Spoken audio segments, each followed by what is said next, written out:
You should have seen one day. Planning to be here. One for day at we least came back. 4 fucking hours. We bought a property, and the guy was supposed to be like basically moved out that day. And we went there basically like to help him. And we got there, and there was he didn't have like one box. He didn't pack anything. Like everything was supposed to be there. We were supposed to just help him like move it. So Ronnie gets there. He looks at us. He's like, yo, you got tape? You have like boxes? So Ronnie's like, oh shit. This has been like 3 weeks of following up. Like, hey man, the closing is happening in a couple of weeks. Like, are you boxed up? Because if you are, my guys can work faster. Just like grab the boxes, put it in the truck, and move it to. We ended up packing for him, cleaning up the house, moving into the next spot, and then moving those boxes in his next spot to like the rooms for him. Yeah. So you took on that. It was like just to get him out. It was like a 10-hour day. To get the property. At that point, you're like, all right, like this sucks. Is he older?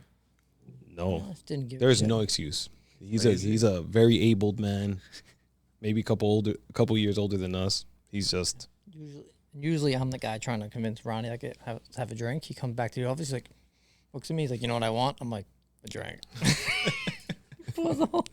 Life isn't that stressful. That was a recent thing. That was in the fucking summer. Last year. Nice. Yeah, last year. That was brutal. It's a good deal at least. So a real estate game drives you to drink from time to time. I mean, it's like anything. It used to. Now it's just numb. Remember Jonathan on his like whatever Zoom call asked me like, is there any projects you won't take on? Like anything you like structural, blah blah blah. And then I was like, at this point, I was like, I'm just numb. Like it's just like a numbers thing, and it's just like is this problem where it's like is the timing right? Do we need a house? And it's like, you're gonna be dealing with this bullshit for 6 months, and like, do the numbers work? That's it. I loved your explanation when you finally went down to Florida. She's like, Ryan, don't you love the floors? I did. Doesn't it look nice? And you're like, no. I don't know. It was cold there. She deserved it. I know that was a different situation, but in general, you know what it was? They weren't the floors we picked either. Like we sent the type of floor we wanted, and they weren't in stock. And instead of being like, what do you want? Whatever, it was like, I'll just pick what I think is like cool, and like I personally don't like them, but like it was also like other shit going on, and then out of all the shit that was going on, she was like, oh, how do you like the floor color? And I'm like, that's number like 22 in my mind right now. I'm like, personally I don't, but like they're okay. Yeah, and this is like that was it's like so transactional at this point too. We've like it's just a box to me at this point. Like that's it. So if it's like that for me, for you, it's probably been past that. Yeah, plus what you deal with. Like look at today. We have a lady just flat out lying to you, lying to That's crazy. I've never met someone like that. That's not like, so this a lady we're buying her house from. She's blatantly like lying to us. Like very, not even being like creative about it or smooth. Like I'm talking about like she mentioned one Jagger, like Jagger said this. I was like, Jagger said that? And I guess she thought I was going to let it by. And I was like, let's stop right here. Let me call him because he shouldn't have said that. So now there's a problem. So I was like, I can't answer anymore because I don't know. I don't know where this conversation is going because I didn't know he said that. She was like, he said it twice. I was like, yeah. I was like, did you say this, bro? He's like, no. Jagger fucked up. You say this? No, not at all. She did this like 3 times. Some pathological liars. That's They crazy. believe their own Yeah. conjured up fucking thoughts. That's what it could be. Could Straight be. up pathological. She did it to 3 different people, and then she was at the title company today. We weren't there, but the closer had to walk out because like couldn't even deal with her. She needed like a break. So like that's 4 people. That's wild. We're trying to help you. Yeah. We're not the enemy. That's not. I mean, that's why you just got to be numb because it's like I feel like it's Every kind of character exists out there. yeah. That's what they make movies about. Legit, yeah. What type of movies? But you also see like the landlord, like why they can't become landlords. I'm like, because there's like this stress, because like the relationship And then I might wonder why. And most of the time, in like the first 30 seconds of meeting both parties, you're like, oh, it's because of you. Like, this is why this isn't working. Yeah. Right away. It was weird. Well, hopefully tomorrow that's officially done. I mean, I feel like it's one of those that's never going to be done. You know, like something's going to happen like 6 months from now of like I'm back. I'm back. We'll see. We buy problems. Rich, what do you do? I know kind of what you do, but I don't know what you do. That's true. Yeah. He's fucking sneaky. He comes in here. And Life coach, entrepreneur, father. Nice. father. Do you have all those emojis on your Instagram? I do. Oh, then you're real. Yeah. I get it. So our company, RPM, we are a warehousing and transportation company, kind of like a domestic link and supply chain. And predominantly what we do is servicing, large beverage companies, primarily coffee. Okay. So we have warehousing up and down the East Coast, about 1.8 million square feet of space across 9 different facilities that we operate. Our primary market's here in New Jersey, and then we stretch as far south as Charleston, South Carolina. So we partner with some of the biggest brand name coffee companies, many of which you know and love, and you go to buy a cup of coffee, from daily. I saw you wearing a Black Rifle shirt. Yeah. Are those one of your guys? They're a customer of ours. That's cool. Down south, yeah. Yeah. That's all I drink in the morning. Do you? Mm-hmm. They're based south or they're based west? The main operation. They're Salt Lake City based, yeah. corporate wise, but they have a massive manufacturing plant in Tennessee. So Okay. so logistically, they want to move everything through the south from Charleston into Tennessee. Gotcha. It's inland right to them. So that's kind of us. We're like the domestic link because coffee is an imported commodity. We handle everything from the port to the roaster's door. Got you. Transportation. Yeah. To our facility, and then from our facility on our trucks to their facility. So we're kind of like that full-scale solution provider on the domestic side. So we have everything from our own trucks, our own warehouses, and our own equipment to handle that work day in and day out. And coffee is 95% of what we do. Got you. So like if you came to one of our warehouses, massive industrial commercial building, just stockpiled with green coffee beans. Yeah. I got into that business, the coffee business, over 10 years ago when I was actually like a trader. Coffee trader is somebody who actually sources the beans from origin, purchases it, imports it. They become like what I do now. They're my customers, are the importers. That's what I did. So like I was a customer of who I work for now.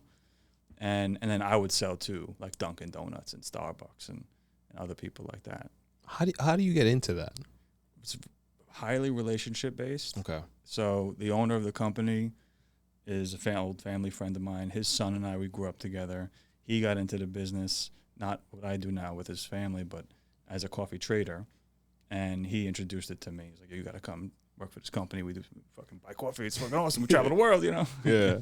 So I got exposed to an awesome opportunity, a great company, and a great just industry. And one of the common phrases, like in our industry, in coffee specifically, is once you're in, it's very hard to get it. If not, you'll never get out. Got you. You'll find your way somewhere. And it's been my home for like the better part of a decade now. Nice.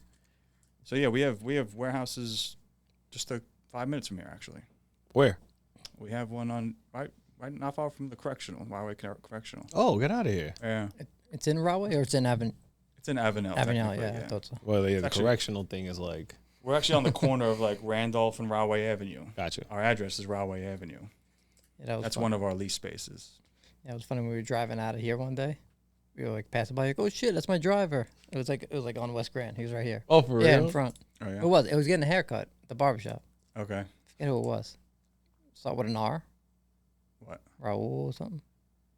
I might be making that up, but Oh. you know what I'm talking about. It was a driver. It was driving. Rich, if you don't mind, like you're like as a coffee trader, like I guess what does that look like? Like what is it? A trader? Yeah, Coffee like trader? what are Yeah. you doing? Like day in and exactly? day out? Yeah. Like Yeah, what yeah. is it? So you would think when I say trader, you're thinking like, a guy who's like selling stocks and yeah, because that's what I have in my mind. That's the common misconception. Although there is a component of a job as a coffee trader is you are actually following the C market. It's the futures trading. Gotcha. Like futures commodities, market, right? Yeah, for commodities trading. You use that as a price and hedging tool when you're buying and selling coffee. Sure. You're buying from producers, exporters, you're selling to roasters. So you're actually using futures to price and hedge against those contracts, the physical contracts. But as a trader, you're a physical trader.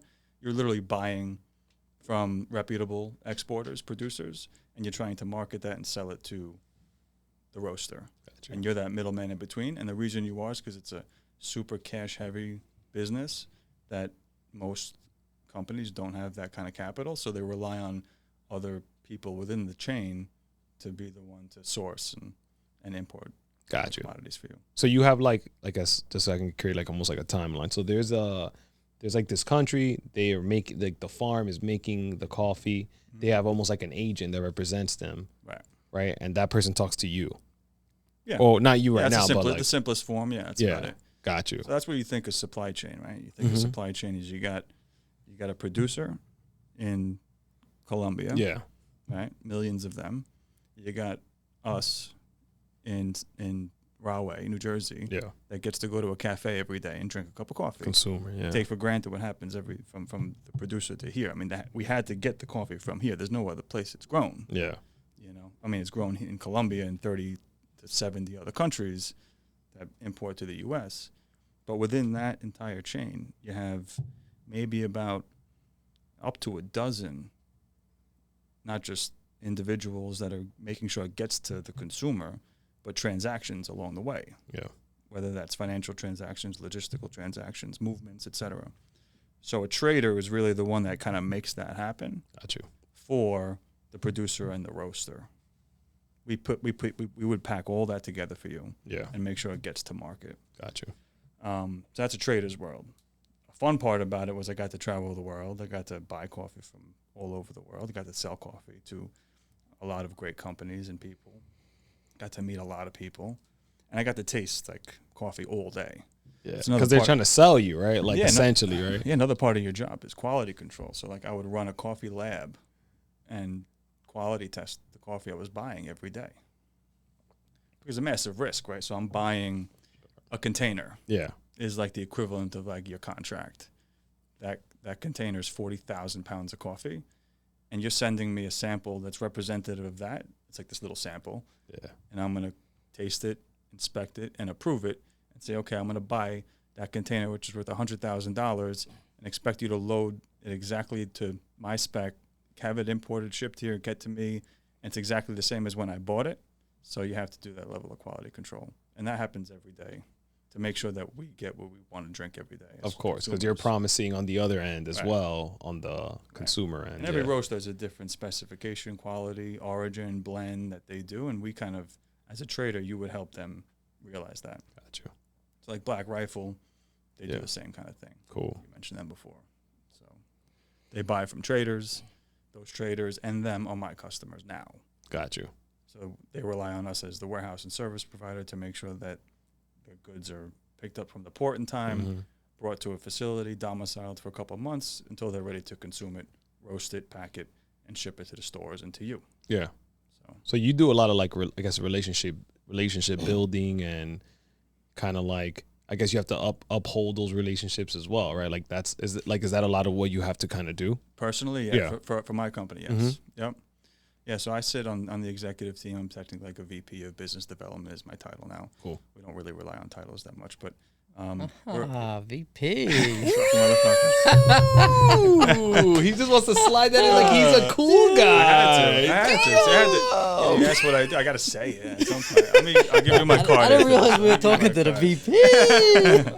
So, what's great about the company I'm with now is that I was hired by the founder, the owner of the company, and super successful, really fucking great guy, personally and professionally, and he's got a lean management team. So it's him, his brother, partners, and then it was like myself and maybe one other person on the operations side.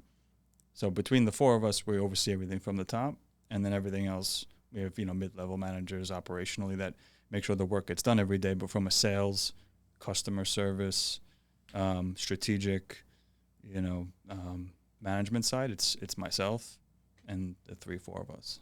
Got you. That's how it's been now for the last 6.5 years since I've been with RPM. Got you. So yeah, it's a busy job. It's a rewarding job. And we're in an industry that's perpetual. It's safe. Yeah. Like, coffee's not going anywhere. No, not at all. It never has. So, and we have close to 30% of the country's stock in coffee under our roofs. For real? For real, yeah. So This guy's it's true. He really did downplay it. 30% of like the whole U.S. the whole U.S. No, yeah, the whole U.S. It's a lot of fucking beans. That's a lot of fucking shit. Yeah, yeah. If the facilities show themselves, it's pretty cool to check out. I think you walked through one of them. Few of South them. Carolina. Yeah, I feel like more than one. Definitely South Carolina. Yeah. And I think I was at the Edison. Oh yeah, you might be came to Edison. I think so. You might have not invited me in, but I think I was trying to peep in. Piece of shit. Must be crazy, right? Just things moving around. Like, how's that look? So the operations just look like, you see containers in the door. You see literally men, laborers unloading these 70-kilo bags of coffee beans out of the containers onto pallets. Coffee beans? Huh? Kilo? Coffee beans? Coffee beans. Sure. Okay. Yes. Funny story. There's some stories. Yeah. Oh, the shady shit that goes on in this there's world. I definitely didn't stories, realize definitely that. Oh, wow. You ever see Um, some Breaking Bad shit ever? I've heard stories. so I you've never haven't actually personally. seen it, like- I haven't personally seen it. That would be crazy. Imagine going to like a coffee mean- lab and you're like, what the fuck? Yeah. The story goes. It's worth talking about here. Yeah. Oh, right? please, yeah. I'm thinking of that movie, like the movie Below.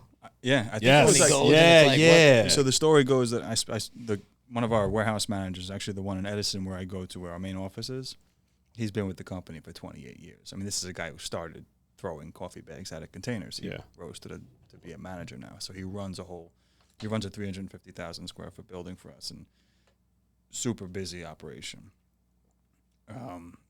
He, like, about 20 years ago, we were when they had headquarters in, I think it was Bayonne. They got a container. It was Colombian coffee. And so when you open up one of these containers, I mean, you literally floor to ceiling of coffee. Like You're saying those in like, bags. those containers that like you see like ships, like Yeah. those Yep. size containers. Those are containers. Okay, cool. Primarily 20-foot containers, Yeah. and then there's 40-foot containers. So, coffee cubes out in a 20-foot container for like the max amount of weight you could store and ship a container of any good in. Oh. So it's like the perfect vessel to ship coffee from origin. Gotcha. So they literally like picture a giant container the size of this, more or less this room, top floor to ceiling in coffee bags filled with beans. So when you open the container, that's all you see. You see a wall of bags, right? You inspect, you do your inspection process, and you start unloading. So the story goes, they unload the first wall of bags, and there's a duffel bag. So they call the local authorities. Local authorities come, and they say, okay, one bag, whatever. So who cares? Keep going. Yeah. They get to the next tier, another bag. Like, all right, we're gonna have to call the state, please. All right, keep unloading. All right, another bag. We're gonna have to call the DEA, feds, etc. Before you know it, there's like a whole agency surrounding the building. Everyone's freaking out, and the owner's like, guys, you come in here all strapped. My guys are trying to work. I gotta produce. I gotta get the job done. He's like, you want to know what, like, people who have this shit, like, they're gonna come here, like, you want us here? You don't want us here? And yeah, they found like a decent amount of fucking good stuff. Gotcha. Yeah. What is good stuff? But the funny thing was, I was mentioning in quality control. So the reason that container was never meant to get to us to begin with, us being RPM. Yeah. Whoever was planning to hijack it, it was a container that was originally routed to go to Canada. So it was landing in New Jersey, and then it was going to hit the rail and rail up to Canada, and somewhere along that path, it was intended to get hijacked. But because of the quality control, the roaster in Canada, before it actually made it to the rail, rejected the sample. And when they rejected the sample, the trader was like, well, I'm not going to bring it to Canada. I'll just bring it to New Jersey. I have a warehouse in Jersey. Yeah. So I guarantee you, like, when whoever was planning to pick that up, when they saw it didn't make its way on that route, they were like, what the fuck? Yeah, somebody was in trouble. Yeah. That's wild, though. That makes sense. Somebody though. died that day. Oh, for sure. For sure. You know how many duffel bags it was? I don't. Was it like 4? Was it like I think it was probably like 300? 4. Oh, okay. Yeah. You know, before duffel bags can carry a few dozen kilos. Yeah. You know? No, it's a lot, but I didn't know if it So was much like street I didn't know if it value. was like 3 or Full, 4 or like like 300. stacked? Yeah, It's like, probably a few $1 million. Yeah. You know, and Yeah. stuff, you know. But, like, you know, it's in a full container. If you tried to do everything, you know, it's crazy. yeah. What you can do. Got a hedge. Yeah. We do get, what was interesting is, you know, there's a federal program ever since 9/11 to battle against like terrorism and drugs, war on drugs and stuff like that. Mhm. And so they certify like importers to be like safe importers as a result of that. So we become like this validation in that process. Yeah. And they came and did a presentation, the Customs and Border Patrol agents, and badass fucking, like, not like the guys you see like in the airport, you know, Yeah. you're talking about like undercover CIA, CBP guys who like go into like the like, Airports. you know, no offense to people at Newark, but Oh, yeah, they cool, but yeah, they're cool. You know. They came and did a presentation, and they showed us. You know, they're like, you know what that is? I'm like, yeah, it's coffee. That's coffee beans. You know, they showed us like a picture No. of bags, and they were like, looks like it is 100% heroin. And he's like, that's why we exist today, because people have smuggled full containers of what look like to be coffee bags in a container of 100% heroin. And the only reason why we caught it is because you can't cheat the weight. So, like, the weight of heroin that's disguised to look like coffee beans isn't the same density and weight as a coffee bean. They So, forgot like, to, they so forgot what's- to throw a weight in there. Yeah, so what's typically like a 40,000 foot wild. container is maybe like a 20,000 foot container Yeah, of so heroin, you're like, whatever it is. So whoever caught that was like, psh, you know, I mean, there's plenty of shit you could try and get away with. Not in today's world, it's much harder, right? Yeah, I But- can imagine. so I don't have as many good stories in my tenure, but I'm sure in the past Good. it's been crazy, you know? Yeah, Yeah, good, exactly. yeah, make your life easier. that's pretty funny. My dad just got back from Florida. Mm-hmm. He brought back like pepperoni and cheese. I don't know fucking why, but he brought back, and the guy was like, he like, took the cheese out of the bag, and he's like, "What is this?" He's like, "Cheese," and he's like, "Is it anything in there?" So my dad's like, "No, it's delicious." He's like, "I have to scan it, you know." Just and my dad's like, "Do what you got to do," and the guy like scanned it. He's like, "Oh, it smells good," and I could let him go. Guy got cool. Yo, he cheese back. lives in New York City, like where we have endless pepperoni. It's probably some of the best. He comes back fucking- from Florida. It was just a block of cheese. Not and like- pepperoni. Good cheese is good cheese, guys. Oh damn! Oh shit, you gotta take that. Pick it up. This is that. It's pops. Oh, you got to pick it up. Yo, potential investor in this guy. Pick it Do up. I can't do it on. Do it air. live. Hell yeah. Yeah, I'll cut it I off can't. if it's too crazy. Nah, okay, you take a walk. Yeah, I gotta take a walk. No, do your thing. This is great. Wait, so where were we? We were at how you started. Talk about that. Yeah, with your boy. That's pretty cool. How you Yeah. got poached. No, I was I got poached actually, I guess both times, right? Poached at work. So, yeah, so you know, I started working after college in the banking and financial world. I started with TD Ameritrade as a back office operational risk guy. I always think of that guy. Oh my god. Oh my god. You should probably tell the story. And I got laid off. 2012 was the hardest year of my life. Okay. Like, great. It was like the best and worst year ever. You mind sharing? Yeah, sure. So like 2012 was the year. What was his name? Paul? I won't say. It was another P. All right. Just blurt out like P names. Eh? I know it. I already respond. Okay. So 2012 was a great year. Okay. You know, on the whole, but and also crazy challenging year. I shouldn't say the worst year. It was a challenging year. So 2012 was the year we planned to get married because we got engaged 11/11/11. Planned a New Year's Eve wedding 2012 to 2013. Asshole fucking move. Nah, it was gonna be a great fuck. It was gonna be awesome. Everyone was sure. fucking. Everyone was in. All right. canvassed everybody. And Inconsiderate, no? bought a house, within the first quarter of 2012 at the low. So it was we bought a house at the time. Yeah, I was gonna say good timing. Yeah, and then we found out we got pregnant. So another beautiful problem. This is your second kid. Second, okay. Yeah. Oh, my first kid was already 6 at the time. Got you. And so we had to change the wedding plans because we got pregnant. Right. So we moved the wedding up to July. Turned out to be the hottest fucking day to goddamn year. Actually, looking back, I'd rather than New Year's. It was I know. so fucking hot. So fucking hot. Yeah, and he was on the bridal party, so he knows what it's like to be in the tux all day. For 4 hours, just All sweating. day. It was brutal. Okay, the 3-piece and shit, right? Yeah. I was just like so fucking. I was just sitting there. So moved into my house. Within like a month of moving into our house, I got laid off. I was with the company for like 2.5 years. So I'm married, just bought a house, like with this company 2.5 years, get laid off. How was that conversation? Like, was it like, did it startle you? Were you like A layoff? Yeah. How did that go? There was announcements that there was going to be some cuts, and I remember at the time, managers within our group changed like very recently. So I was always like skeptical what's going on. But when you're an entry level employee and you report to somebody who reports to somebody, you're in this massive corporate environment. You're just a number, regardless of what you're doing. Unless you're like up here, you're just a number. So like they just package together the number and they say, okay, slash. That's at least from my perspective how they handle these layoffs, right? So I'm in this group. And I get great feedback. I'm doing a good job. I know I'm doing a good job. Like I'm getting the feedback that I'm doing a good job. And then before you know it, they come in and tell me I'm like, well, let's just take a step back. Think about it from a personal side. I just got married. I just like, really? Like, why do I get chosen over this other guy in my group who I know is making twice as much money, maybe more than I am? He doesn't fucking do anything.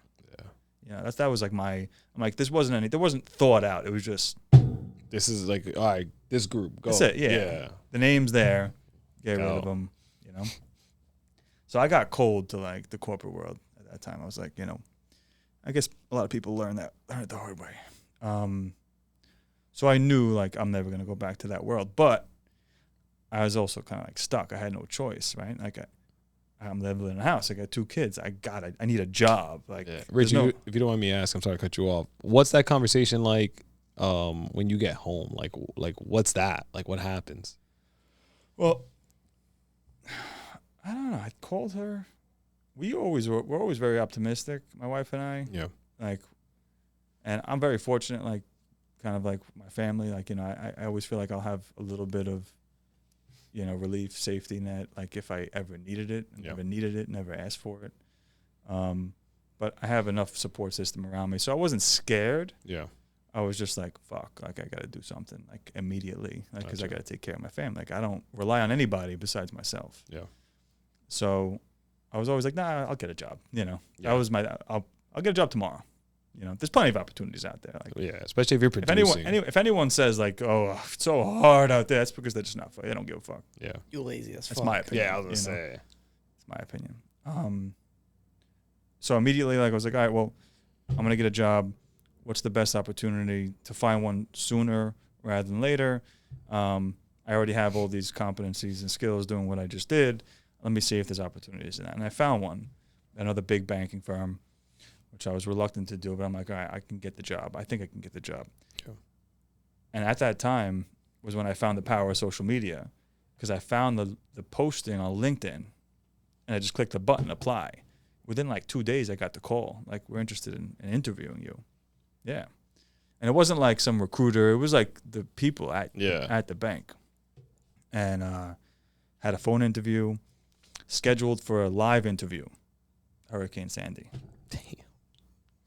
Like, thank God I had a little bit of severance from getting laid off. Yeah. So, like, I outlasted, like, the time period between being on unemployment. So I didn't go on unemployment until, like, Sandy hit. And I was like, oh, I got no choice. I still got this baby that's going to be coming in, like, a couple of weeks, After Sandy, it's still like nothing was back open yet, but they called me and they said, you know, you're still on the list. So finally, like around my birthday time, which is November 9th, they called me to, you know, come in for the interview and they offered me the job. Nice.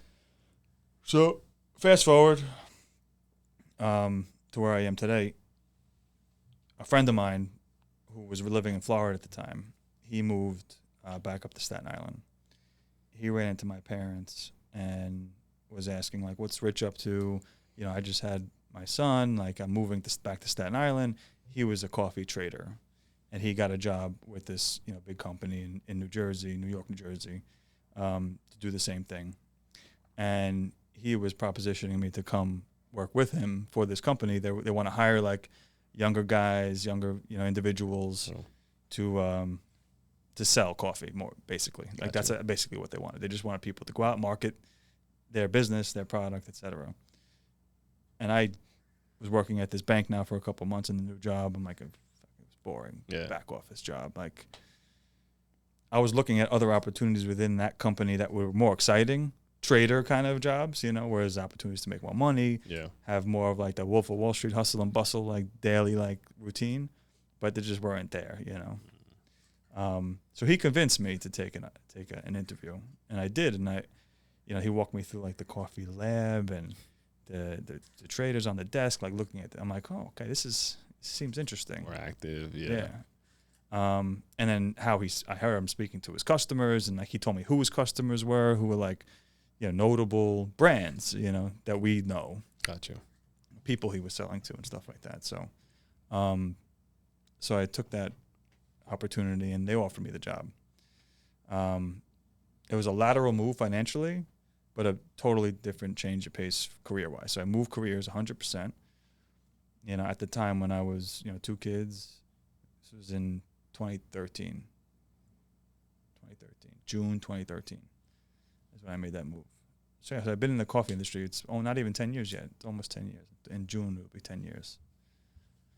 That's cool. And we were talking, too, about, like, because it seems like it's all three of us, right? We all kind of left the boring, like, fair thing. And I was telling you, Rich, like, the cool thing with that, like, taking that chance is that worst case scenario, I'm sure you could have found another banking job. Yeah. Right? Like, I'm 100%. Like, you were in a school, right? Like, sure, you would have found something in the school. I worked for the city. Like, I would have found something in the city. Yeah. Right? Like, I feel like when you put it like that, it's like, it's almost like this is like a no-brainer. Yeah. Like, there's so much upside. Like, you took a lateral move, but it seems like you knew, it was clearly you knew about the upside that was there, and clearly paid off. Right. Yeah. Yeah, it's still paying off. And I think I found my career for sure. And then eventually where I'm at now, I think, you know, the job I think I want to be in for, you know, the rest of my life. Nice. That's a bold statement. Yeah. Not a lot of people can say that. Yeah, no, I could say that. Yeah. You told me you were going to leave last month. Yo, cut that. Cut that. Cut it. Cut that shit. You know, it's funny you say that. So I found that after the fact, because we went actually to, when I went to visit him in Utah. Okay. That's where I mentioned earlier, was like that's Black Rifle's headquarters. Yeah. Dope trip. I went to go visit them at their headquarters. It's on the way from Black Rifle? Yeah, it's on the way from Salt Lake City Airport to Park City. So I told my wife, I was like, you know, we were going to visit him and spend a couple days.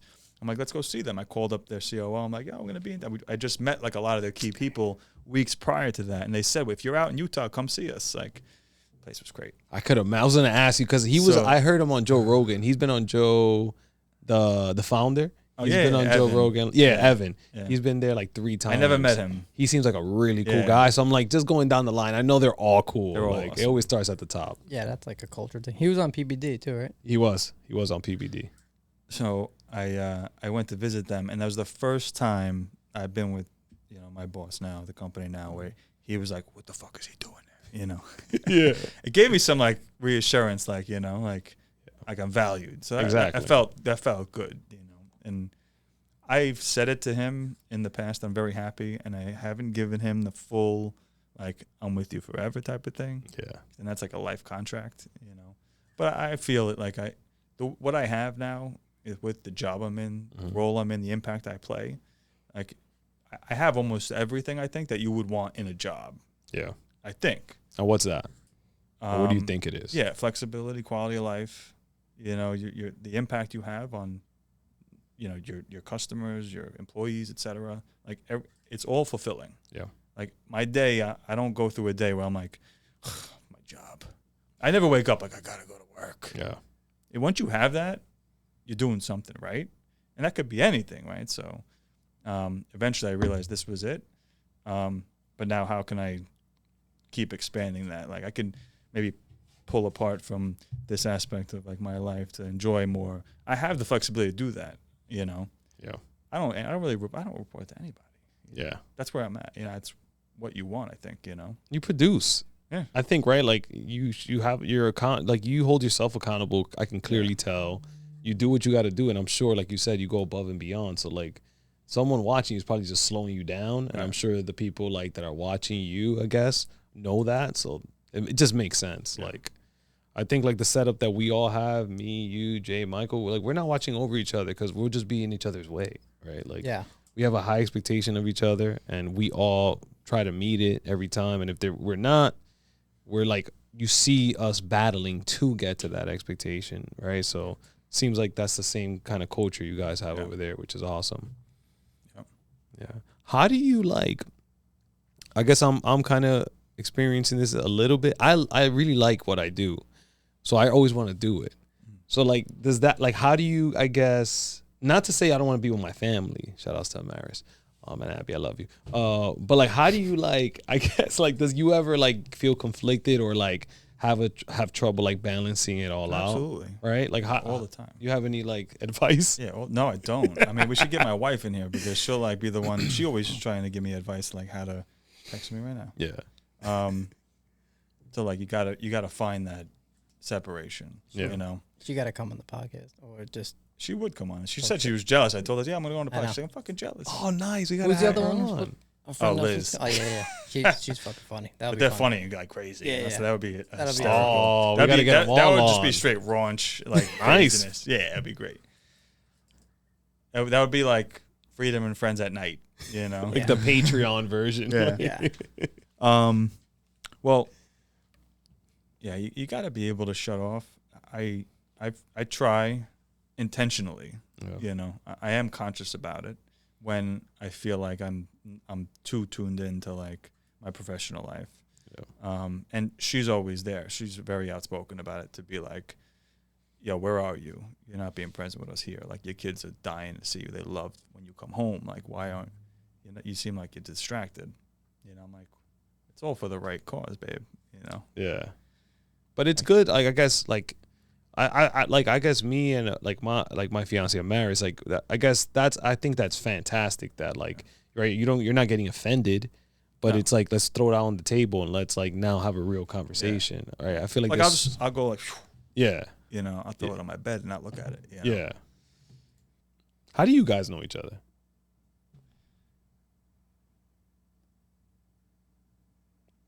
Ron just looked at us. What the fuck's going on? How do you guys know each other? I mean, I think history proved itself. We're probably the best middle infield to ever come out of Staten Island. It's a bold statement. Who plays short? He did. Unless he pitched. You played second, bro? I know. That's it. I'm like 5'1". Yeah, I'm just saying. We met in high school. He's a year older than me. So when I was a junior, he was a senior. And we met as baseball players. Got you. I wish we met a year earlier, but my coach wasn't willing to like have me rise to varsity as a sophomore because he wanted to give their senior like the opportunity. But I was way much better. I was so much better than him. Got you. So much better than him. Of course you were. Say it. I was so much better than him. What are we talking about? Just say it, bro. I was so much better than Tep. He was ready to come up, man. Come on. I wish. Anyway, but yeah, we met in middle. We became close, like just being on the field together, and then he was also here at the party house, you know. Got you. You know. Yeah, he's heard stories. You know, Dick and Michelle were always like, Dick. They were always very happy to host us, and they became like a second family of mine. I found like a second home and like to have fun at his house, and I never left. Every weekend I'd be there. Yeah. And we became really close then. I think we've been close ever since. Yeah. I feel like your parents are still those people, right? Yeah. Same. Nothing's changed. No. Literally nothing's changed. I still go over there. It feels exactly the same. I feel like your mom's is just super welcoming, and your dad's like fucking. Yeah. Let's get pumped. Yeah. It's cool. Never gave a shit. No, we would all be sprawled out in the basement. He'd come down with breakfast for everybody. Who's got to get to practice? Who's got to get here? He's like, oh, okay. Oh. There'd be fucking 20 people sleeping over. The guy would come down with a plate, fucking a tray of just eggs, bacon, pancakes. Get the carbs. How does that not become addicting? Like, how do you not go back? Oh, for sure. You know? Yeah. And then I'd be like, I'm not leaving. I'd be like, I'm just going to stay here all weekend. Makes sense. You party here. You get fed after as soon as you wake up. Yeah. It came to the point where Friday and Saturday was just party at my place. That's what it was. Junior and senior year. Yeah. And that's where I met my now wife. Yeah. So he's the link. There it is. This guy's a connector. Fucking straight up. She fucking ate all the potato chips that day. They got all over the floor. I nicknamed her Filthy Kelly. Still stands. Still sticks? Yeah. Still stands. My house is atrocious. And then he married her. That's it. There it is. There it is. Meanwhile, the basement was like 10 times filthier, but like something about the potato chips like underneath there, I was just like, oh, Filthy Kelly. Filthy Kelly. She cracked up. So now you have 3 kids. I got 3 kids. I'm on February will be my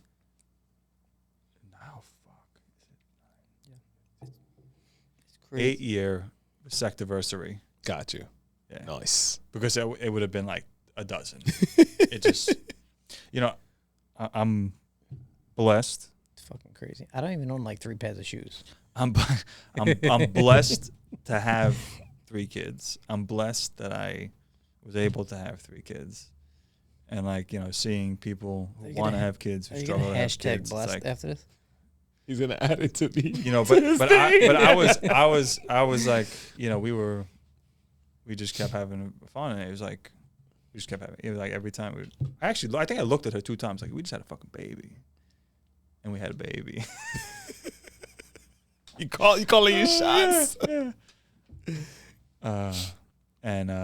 So we kept having kids. I'm like, I can't fucking. We're gonna have to move. Remember, I told you I was gonna go to Texas. I'm like, I can't be here. No shit, no chance. How do you? The oldest one is how old? She's gonna be 17. 17. Yes, more than half my life as a dad. Oh man. Yeah, I know him for about 6 months. No, about a year. Maybe about a year sooner. Prior to that, yeah. I think we met. You were 15. Yeah. And I was 16. Yeah. And then I conceived at 16, had her at 17. Boom. Crazy. Yeah. Crazy. That changed. I gotta ask, how's like I guess the relationship, right? It's so much different, I'm assuming, right? Forever. And my daughter? Yeah, what's that relationship like? We're best friends. I could imagine, right? We're just like cool, like yeah. She's just a cool like young adult in my house, Whatever you need, honey, I got you. Yeah. That's pretty cool. She's a tough kid. She's a good kid. Yeah. Yeah, and that's another thing, too. I'm blessed. Like, she's, thank God, being a young dad, like, I've never had a fucking problem. Nice. With this poor kid. Yeah. She's amazing. She could do no wrong. She doesn't do any wrong. Yeah. I'm not even saying that bias. Like, she does well in school. Yeah, she's a little lazy, but, like, what's that, 17. I feel like it comes with with the age. Yeah. It's crazy. She came out. We were just chilling, like watching like whatever TV one day. She came out of her room and she's like taller than me. So I just looked at like her and I looked at him and I was like, "What the fuck?" Yeah, he was one of the first people I called. Yeah. When we had her, I was like, I had a baby. Crazy. I was probably just like waking up with a hangover. I was gonna say, like the fuck. Yeah, and we stuck together. That's right. My wife now is the one I have with her, and That's yeah, awesome. I feel like if you look at anyone who's in that situation, it's a lot tougher, to make it through to where we are today. Yeah. It was always us. That's why, Yeah. That's cool. And it sounds like you guys still have like that. Even the way you're always like teasing. Yeah. But like that, it's cool to even hear that this far in the game. Yeah. You know what I'm saying? Like Yeah. it's still like you still laugh and you're smiling. Oh, she just texted me. Yeah. I kind of I shoot for that all the time. Like even with the marriage and just all that because of that. Like how do you keep that? Like keep it like where it's like you got a text like, ooh, I got a text. Like Yeah. what video did she send me? Like you just did. That's pretty cool. Make them always be your girlfriend. Yes. You'll never get bored of them. Yeah.